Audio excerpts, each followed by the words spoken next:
What's up, G Shredder? So today we're talking about the push-pull leg split, which is one of my personal favorites. This got 46% of the vote, so it is going to be the video that I do. I'm going to do full body in 1 or maybe 2 weeks.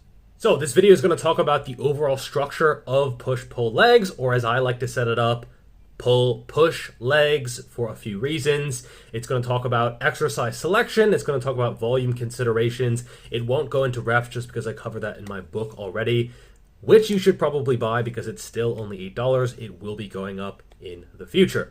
Happy to plug that product because it is absolutely worth it and I stand by it 100%. Link in the description. I will also talk about how to modify the push-pull leg split according to your specific needs. Okay, maybe not your specific needs, that's why I write custom training plans, but just some general modifications that you might want to make. Plus, I will also compare it to upper-lower, to a bro split, and then to full body workouts as well. The advantages, the disadvantages, and why you might choose to do push-pull legs over those other splits. So first, let's get into the overall structure of the program. It's typically ran as push-pull legs, then push-pull legs in the second part of the week for 6 days in the gym total. Now, I actually don't really like push-pull legs for the simple reason that pulling workouts tend to sometimes impact leg workouts. If you do a bunch of rows, you do a bunch of pull-ups, pull-downs, curls, reverse grip curls, your forearms are farked, and then the next day you have to do RDLs, and deadlifts and that kind of thing, and it's probably not the best thing in the world. When I first ran push-pull legs, after like a week or 2 weeks, I was like, how is this a thing? Why is it called push-pull legs? Why did no one think of this? And actually, Mike Israetel, I watched a video the other day by him, and he said the same exact thing. You want a push in the middle between those workouts so you are not fatigued. So it's better to do pull, then push, then legs, then pull, then push, then legs. You can split up the order in a different way, but you want that push workout in between the pull and the legs. Don't put a pull before legs. That just doesn't really make any sense at all. So you can set it up in basically any order. You could do legs, pull, push, legs, pull, push. That's fine if you really want to.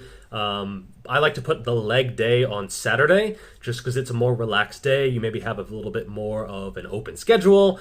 You can, get in the gym, give a more honest effort. Then you have the day after to fully recover after you've just destroyed your legs. You have a lazy Sunday, just eating food and relaxing, maybe going for a walk to recover, etc. So my chosen way to set things up for a push-pull leg split is actually pull-push legs, pull-push legs. Now, a pull workout is going to be anything where you are pulling something towards you. So the muscles worked are generally going to be the lats, the traps, biceps, basically your back as a whole, and then your biceps as well as a lot of forearms, as I mentioned before. In terms of movement pattern, this is going to be your vertical pulls, your horizontal pulls, aka rows, and then your curling movements as well, plus rear delts, some kind of isolation like a rear delt raise, perhaps a face pull as well, those types of movements. For a lot more details, again, check my book. Everything is divided up by movement pattern. It's been very, very well received. It's very clear. It shows you how to do all the exercises. So I won't go into detail about like every single exercise because I already wrote an entire book on it.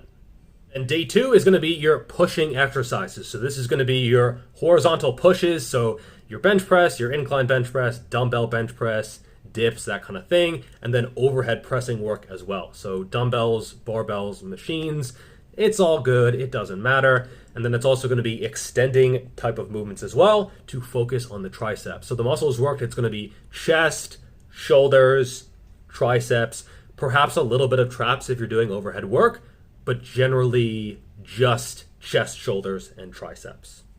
Do I have a pit stain? No, I'm good. And you could also throw in the front delt work on that day, but honestly, you don't really need front delt isolation work in most cases. So I would say you can throw in side delt, like lateral raises, perhaps some face pulls on that day as well. Especially if you want to warm up your rotator cuff, I would say you can do face pulls on a pull day, but also on a push day. It's such an easy movement pattern to recover from anyway, that I would say you can do them basically every upper body day. What the hell was that?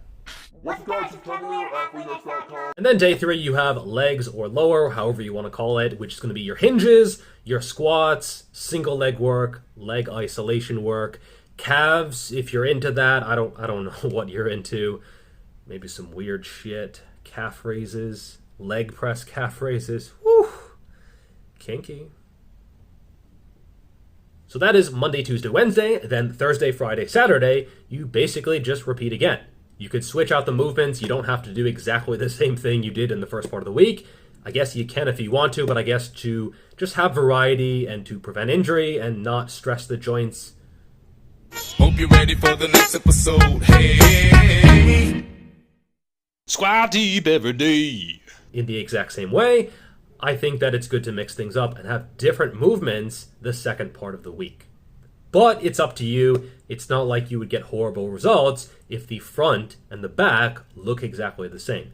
It's not like it's a human being. So next, I'm going to go into exercise selection. Now, if you have my book, obviously this is going to be a fantastic resource.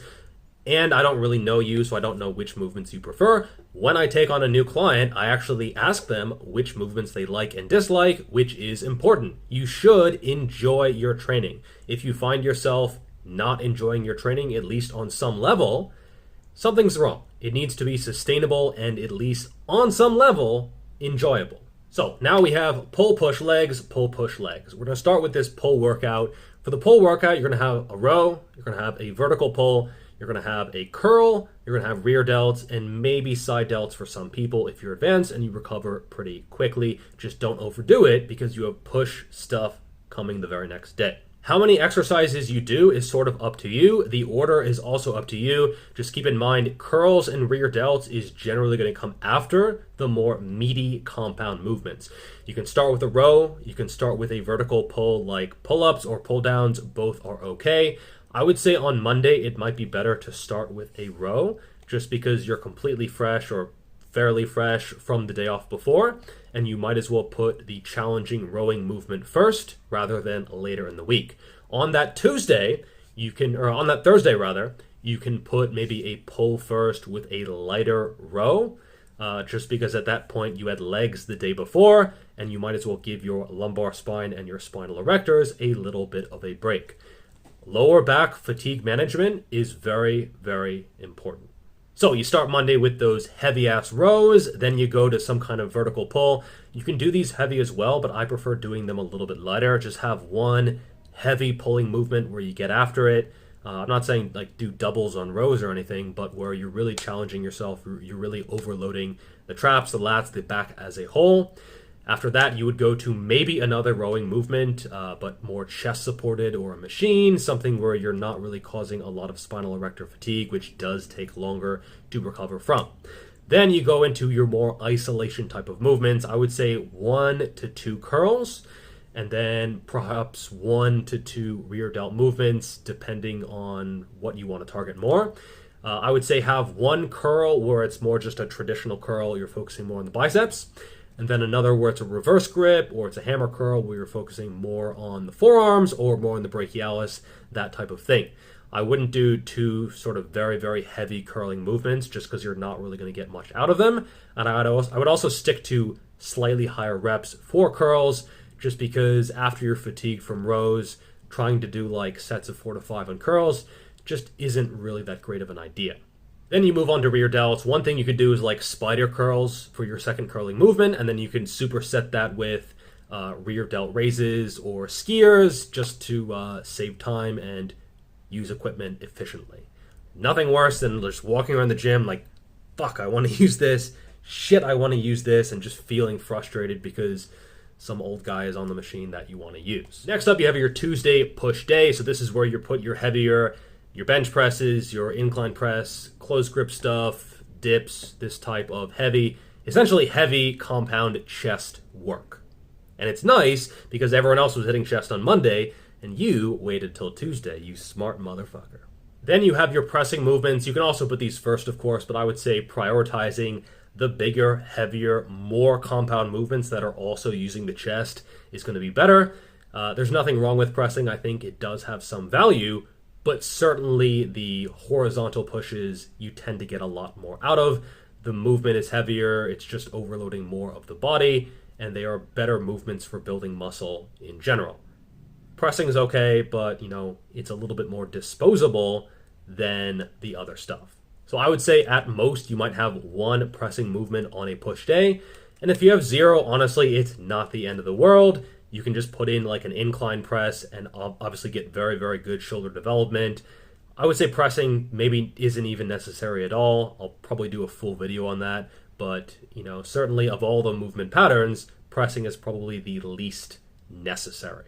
I would do 1 to 2 different chest movements. I would make at least one a dumbbell movement if possible, just to save the joints. If you do a ton of barbell work, that can tend to catch up to you pretty quick, especially because this is not a bro split. You have to hit the same muscles later in the week, so don't really get too carried away. Then I would say you can do your extending work, your tricep isolations, maybe some kind of fly if your shoulders tolerate it, and then some kind of lateral shoulder workout as well. You can do these in a circuit. I think this is probably the best way to do it. If no one is using the machines and you have, a pretty empty gym, I would say this is the best way to just save time, because you could just do, tricep work, then isolation fly, chest stuff, and then shoulder stuff. And none of those are the same types of muscles, so it shouldn't really be a recovery issue. And you can wait maybe 30 or 60 seconds in between each one and just bang out a lot of work that way and get out of the gym in probably 45 minutes to an hour. So you go home, you recover. Now it is Wednesday and you have your first leg day. So this is where you have your deadlifts, your hinges, your squats, your unilateral squat type of stuff, and then also perhaps calves. So I would say you can put hinging first or squatting first. I would say probably hinging is better to put second. Just because if you put squats first, your legs are going to be tired for deadlifting, which isn't the end of the world. It's fine, like you're a little bit weaker, but it's doable. But if you put deadlifts first and now you have to squat, have you ever squatted after deadlifting?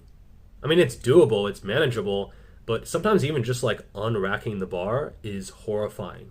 You unrack the bar and you expect it to be pretty easy. It's like your 10 rep max, and it like barely comes off of the fucking rack. So I would say, generally speaking, squats before hinges is going to be better, but this is also individual and you might prefer to swap them the other way to experiment a little bit. Just make sure that no matter what, you have lower expectations for the second exercise. Like for example, today I did 10 sets of squats, literally 10 sets of squats, close to failure, and then I did one set of deficit deadlifts, and that was rough. That was really rough. And I think managing your expectations for these later exercises when you're fatigued, especially if you're doing high volume, is something that is really important to do. Now, in terms of exercise selection, you can put 2 deadlifts on the same day if you really want to. But again, manage the fatigue, manage the volume, realize that fatigue does catch up to you from these big compound movements. If you put like back squat, then front squats afterwards, which is something that I've done and something that I've written in some programs, just keep in mind the second exercise, maybe don't go so close to failure and manage the fatigue. Realize that you're going to have to drop the weight, sometimes considerably, and use them as more of like a lighter fluff sort of pumping type of exercise. I realize it sounds bad, but the reality is that if you just did like 6 hard sets of back squats and now you're doing front squats, it's not going to be your best effort, and you should also be aware that fatigue does catch up pretty quick. Now, you can deadlift twice per week, but I would say, especially as you get bigger and stronger, I would put the second deadlift workout, or the first, doesn't really matter which one, I would make the deadlift to be a variation. So it might be a pause deadlift, could be a Romanian deadlift, could be a snatch grip deficit deadlift, something that is going to limit the weight, and I might also vary the rep ranges as well. Don't max out on the deadlift twice per week. For most people, that's going to be unsustainable. You can certainly use other hamstring or posterior chain movements. Good mornings are really, really good. Back extensions, I did a full video comparing those. I will link that up in the description. A ton of work went into that video, so definitely check it out. But I would say don't go super, super hard on the deadlift RPE 10 twice per week, because the fatigue does go up pretty damn quick. Then you have your single leg stuff. I think you can put this at the beginning if you really, really want to. If you want to like pre-fatigue the legs, I guess. Perhaps you have a lower back injury. You want to just pre-fatigue the quads, the glutes, the hamstrings, focus on those more. Then you finish up with the compound movements. I think that could be fine for hypertrophy, nothing wrong at all. For strength, obviously, that's probably not going to be optimal just because the loads are going to be very, very limited. Because, let's face it, after doing Bulgarian split squats, you're going to be messed up. Like, you're not going to use anything close to your maximum weight. But I guess it can work. Typically, though, I would say these are going to be better closer to the end of the workout. And this is where your isolation type of stuff comes in. So your hamstring curls, you can do them with a dumbbell off of a bench. You can do them with machines. This is where a gym is actually really, really helpful. This type of isolation, quad work, hamstring work, adductor, abductor, all those ductors, all that good stuff. I think that can really help to fully flesh out the leg, so to speak. Not 100% necessary, but I think it can help give that extra polish to the upper thigh. Then finally you have your calves, so like just go do that. I don't know, I'm not an expert in calves. Go fucking ballerina your way around the gym and they'll probably grow, right? You have good genetics for that. Then you have the second part of the week. I would say whatever you started with, the compound movement on the first day, just switch it on the second day. So if it looks like this, the first part of the week, for the second part of the week, just flip it. You know, so if you started with rows, then pulls, go pulls, then rows. Okay, if you went heavy at the beginning and first, last time, switch it up and, you know, just mix it up a little bit. Or you can do the exact same thing. It's sort of up to you. Just go by feel. If it feels right, it's probably right. One of the biggest questions that I get, out of all my questions, the thousands of questions that I've answered, one of the most common ones is, Geoff, where dost a deadlift go in a PPL split? Well, I would say it's better served on leg day for most people. If you put it on a pull day, it impacts leg day significantly.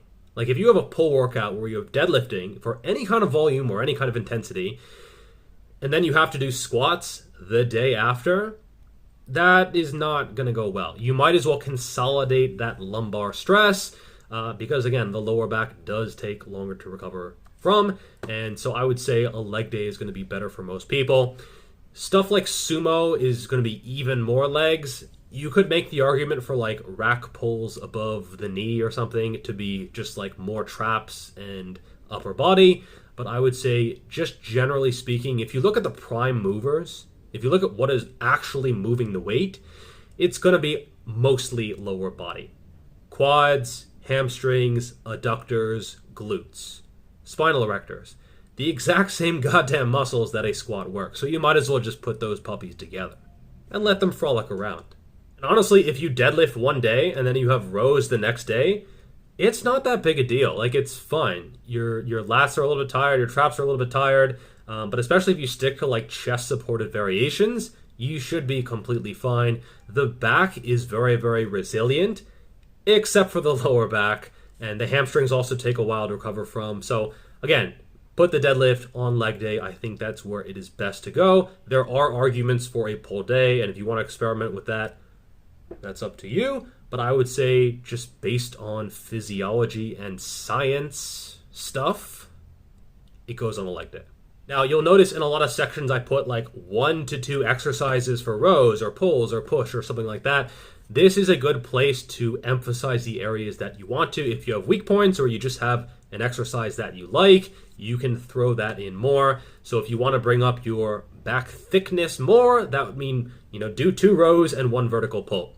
If you want, more lats, more width, go to 2 pull and 1 row, that type of thing. These small changes can make a big long-term difference in your physique, and that's why I think having a little bit of flexibility in this kind of general template helps quite a bit. Now, a note about volume. Volume is going to be very, very individual. How many actual sets you do for every single exercise is really up to you. If I write someone a custom plan, I get a ton of information about them. The questionnaire is 40 questions. And so I get really a snapshot into their training history, into how fast they recover, their age, their stress, their job, like their entire life. And therefore, I can make those kind of specific recommendations. But for you, I don't know you, bro. I don't know you. And therefore, it's really, really hard to give an actual recommendation in terms of how many sets you should be doing. Perhaps 2 to 4 per exercise, maybe 5 on some easier movements. It really does depend on how fast you recover and how much volume you can tolerate, as well as your training history and all that jazz. And how many reps is also going to be up to you. This is where my book really helps because I give, for every single exercise, a suitable rep range. Some movements just don't do very well for low reps. Something like a row, basically any type of row, I would never program for like sets of 1 or 2 or 3. That doesn't make any sense. Same thing for a lot of isolation movements. Same thing for like dips. I mean, 1 rep max dips are a thing, but I think for most people's goals, that really doesn't make a lot of sense. And so in terms of rep range, it's mostly based on the exercise and then also based on your goals as well. And again, it's really hard to make general recommendations. My book has specific ones. Just go buy it already. It's so goddamn cheap. So now let's talk about the advantages of a push-pull leg split, of which there are many. The first is going to be the pump. Now, I know a pump isn't really needed for muscle growth, but it's nice. It's like seeing yourself in the future. And if you're doing full body workouts or even upper lower, especially for upper body, it can be hard to target a certain area. You just aren't really getting enough volume for that area to get enough blood in that area because blood is being sent everywhere. With a, well, not everywhere, but a push-pull leg split, it allows you to focus on a small enough area that you can actually really target that area. Another advantage is that it seems to target the arms quite a bit better than a full body or upper lower split, just because, again, you're focusing on the entire upper body in one day. Therefore, arms sort of don't really get enough stimulation or enough frequency, and I would say this is a better way to really target those areas, perhaps if you make some modifications to the overall split, which I will discuss a little bit later. And in general, because you're targeting less of the body compared to full body or upper lower, you can target that area more, especially the upper body. And this could be a way to get some satellite cells a little activating and going into the muscle and getting some nice gains. If you're doing only full body, honestly, it just gets tiring after a while because you're not actually targeting one area. You have to target everything, every single workout because it's full body. And I think occasionally going from full body to push-pull legs can be a good way to get, a lot of soreness, a lot of damage into that area, as bad as that sounds. Just a lot of stimulation to a more narrow area of the body and a good way to perhaps stimulate long-term progress. So push-pull legs is basically if upper, lower, and a bro split met in a bar and, really got after it with the whiskey. We should probably use this time productively. Get to know each other a little bit. Anyway, my name... It's too personal. Let's just keep things surface. Surface? Yeah. Like basic one-night stand etiquette. Right, yeah. Yeah, okay, cool, totally. And then 9 months later, push-pull legs, pew, out it came. I don't know who's the mommy, who's the daddy in this scenario. I didn't really think this one through, but you get the idea. It has the specificity of a bro split, almost, with the higher frequency of an upper lower split. Almost. You're essentially just taking that upper body day in an upper lower split and splitting it into 2 halves. And I would say this is a good way to go just because there are so many more movements for the upper body. Lower body is pretty damn simple, and so it can stay the same. Just squats, hinges, some isolation work, unilateral work, you're good to go. Not a lot of complexity in lower body training. For upper body training, there's a lot of stuff that your body can do. Another good situation from the push-pull leg split, and Mike Israetel actually mentioned this in a recent video. I'll link his video up above. It's good. You should go watch it after this video and after buying my book. It's sort of in that order. And also buy their stuff too. Their stuff's great as well. But he said something like, it forces you to wait and to rest and to recover. So basically you have to wait. You do your pull and then your push and your legs, and between the next pull, there's 2 days to rest. So it gives you 2 or maybe even 3 days on the weekend to recover. And if you're really getting after it, if you're really gung-ho, and if you're doing like full body workouts on a very regular basis, that cannot end well. That can really, really end badly. Trust me. So this sort of forces you to rest. If someone is like really, really about training and they really want to smash their training and do everything RPE 10, I think a push-pull leg split is a good choice just because it forces you to rest. It forces you to recover because push, pull, legs are very, very distinct things with a few exceptions which I went into before, like the deadlift, like push pressing, that kind of stuff. So I would say it's a good way to force yourself to rest if you don't know how to do that. Finally, the frequency of twice per week is basically spot on. Maybe there's a few muscle groups that you might want to do a little bit more frequently. Maybe you want to add in a little bit of biceps work on some other days, or rear delts, that kind of stuff. But I would say for most upper body muscles and then most lower body muscles as well, twice per week frequency is completely fine. Do you really need 3 lower body days? Like if you're doing upper, lower, upper, lower, upper, lower, really? Or you're doing 3 fully hardcore, like due diligent, productive lower body workouts in a week? Like you hit your legs hard Monday, and then Wednesday you're like, let's get after it, and then Friday you're like, it's time again. Yeah, I don't know. I would say twice per week for almost everyone is going to be better than 3 times per week for lower body training. For upper body, 3 times per week is certainly viable, but twice per week is fine as well. Now, the main disadvantage is that you're going to have to be pretty much in the gym 6 times per week. And you can't really like slide sessions around. If you're doing upper, lower, just 4 workouts per week, it gives you a ton of flexibility. And you can basically just miss a session and then chuck it somewhere else. And it's not that big a deal. So if I have clients who are like really busy and they know they're going to miss some sessions at some point, I don't write them a push-pull leg split, because then they miss a workout and then they're like, ah, shit, and they freak out, and then like, there's issues with compliance maybe. So, I would say push-pull legs, only do it if you know you can get to the gym 6 times per week. Like if you're about that bodybuilding lifestyle, bro, it's fine. If not, or if you're a beginner especially, I would say other splits are going to be more realistic. Push-pull legs, probably not a great choice for your first split, to be perfectly honest. Now, another disadvantage is that because of this rigid structure, you can't hit muscles 3 times per week. I don't think this is that big of a disadvantage, to be perfectly honest. Just work out harder. If twice per week frequency isn't enough, just do more on those days. I don't really see how that's that big of an issue.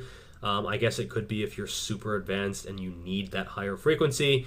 But when you're getting into like 4, 5, 6 times per week frequency per muscle group, at that point, I'm not entirely sold on the benefits, and the research doesn't really support it either. Even twice versus once per week, it's really not going to be a game-changing thing for most people.